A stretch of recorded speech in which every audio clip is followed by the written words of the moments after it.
Assalamualaikum warahmatullahi wabarakatuh.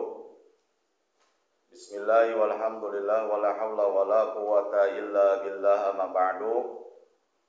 Syukur alhamdulillah pada kesempatan yang mulia ini Allah masih memberikan kita kenikmatan-kenikmatan, wabil khusus nikmat iman dan Islam, sehingga kita masih bisa menyisihkan waktu, meluangkan waktu untuk mengikuti kajian kitab Lubabul Hadis atau kitab Tanqihul Qaul yang insya Allah sekarang memasuki bab yang ke-37 di dalam keutamaan ingat mati.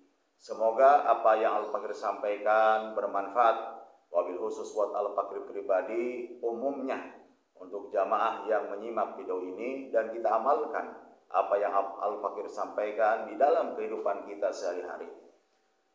Dan insya Allah Al-Fakir langsung bacakan dan langsung dijelaskan. Mohon maaf apabila dari segi baca kitabnya, logatnya, penjelasannya, i'rabnya kurang sempurna, kurang baik, kurang benar. Mohon maaf yang seluas-luasnya. Yang salah dari Al-Fakir pribadi, yang benar hanyalah dari Allah Subhanahu wa ta'ala. Bismillahirrahmanirrahim. Al-babu sabi'u fi Al-babu sabi'u wa salasuna fi fadilati zikril mauti, utawi bab kang kaping 7 lan 30 iku tetep ing dalem mertelakeun keutamaan ingat mati. Wa qala sallallahu alaihi wasallam, wis ngandika iya Kangjeng Nabi Muhammad sallallahu alaihi wasallam, al mautu jisrun yusilul habiba ilal habibi. Al mautu utawi mati, jisrun iku jembatane, yusilul habiba kang nyampekakeun iya jembatan ing kekasih ilal habibi temu kamaring kekasih kang liya. Maksud hadis ini adalah kematian merupakan jembatan menuju kekasihnya, yaitu Allah Subhanahu wa ta'ala. Bagi orang yang beriman, kematian merupakan hanya sebagai jembatan saja, cukang lantaran saja, cek Sunda, untuk bertemu dengan Allah Subhanahu wa ta'ala. Makanya kalau orang yang keimanannya tinggi, makomnya yang sudah beda sama kita, mereka itu rindu akan kematian karena ingin sekali bertemu dengan Sang Khalik, yaitu Allah Subhanahu wa ta'ala. Oleh karenanya kita pun orang yang memang imannya masih lemah, orang fakir ilmu, orang awam, maka Rasulullah menganjurkan minimal 70 kali sehari semalam ingat akan kematian. Untuk apa? Untuk ngecas keimanan kita, untuk ngecas ibadah kita, biar ibadah tambah semangat kalau kita selalu ingat akan kematian. Hadis berikutnya, waqala sallallahu alaihi wasallam, wis ngandika iya Kangjeng Nabi Muhammad sallallahu alaihi wasallam, al mautu arbaun, utawi mati iku papat. Mautul ulama, siji matine piro-piro ulama, wa mautul agniya, lan matine piro-piro wong sugih, wa mautul fuqara, lan matine piro-piro wong fakir, wa mautul umara, lan matine piro-piro pejabat. Pamautul ulama zulmatun fiddin, mangka utawi matine pira-pira ulama iku kehancuran ing dalam agama.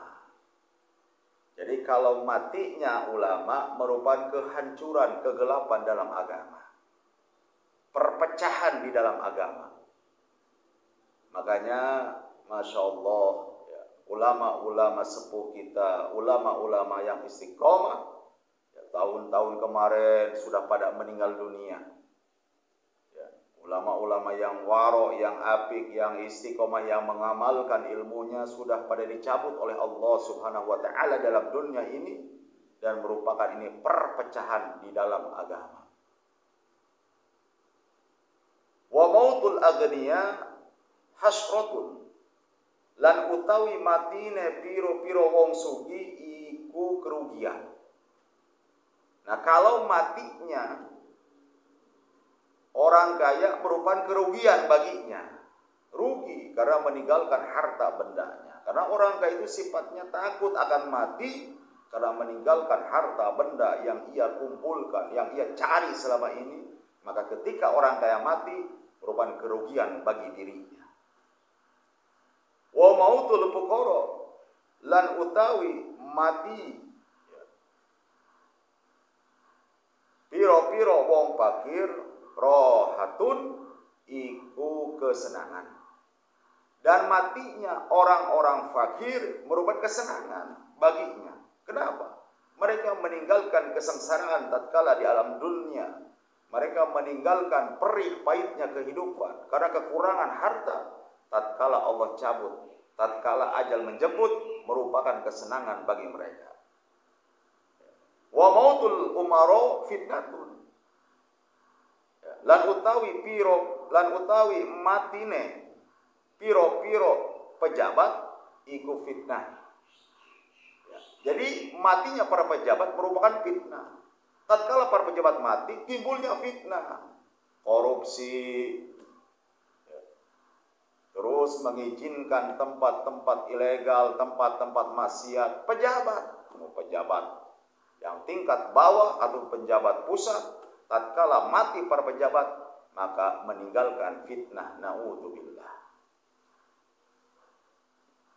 Hadis berikutnya, wa qala alaihi wasallam, lan wis ngandika Kangjeng Nabi sallallahu alaihi wasallam, inna awliya Allahu la yamutunna, satuhune piro-piro kekasih Allah Ta'ala la yamutuna, ora pada mati, ora pada mati, wa innama yantakiluna, lan angin pastine narima ngalih iya aulia min darin ila ukhra, min dari ila ukhra, saking siji desa temuka maring desa kang liya. Maksud hadis ini adalah sesungguhnya aulia Allah, mereka tidak mati, hanya pindah tempat saja. Diibaratkan dalam hadis ini dari desa satu ke desa yang lainnya. Para aulia Allah, para kekasih Allah yang menyebarkan agama Islam di muka bumi ini, yang matinya di medan perang karena membela agama, mereka tidak mati, hanya pindah tempat saja dari desa satu ke desa yang lainnya, dari alam dunia ke alam kubur, dan di alam kubur mereka hidup. Makanya timbullah zarah ke makam wali. Bukan kita zarah minta ke kuburan, bukan minta kepada para wali, tapi kita mendoakan karena jasa mereka. Kita mendoakan para aulia Allah, para kekasih Allah yang menyebarkan agama Islam di NKRI ini. Adapun keberkahan timbul itu dari Allah Subhanahu wa Ta'ala, sababiahnya kita ziarah ke makam kekasihnya. Allah memberikan keberkahan. Jadi aulia itu hanya sebagai wasilah saja, hanya sebagai pelantara saja. Yang mengabulkan segala doa adalah Allah Subhanahu wa Ta'ala. Oleh karenanya pada kesempatan yang mulia ini, yuk kita senantiasa ingat akan kematian. Bahwa hidup di alam dunia ini sementara, kapanpun, dimanapun, ajal pasti menjemput. Dan sifat ajal baktatan, datangnya tiba-tiba.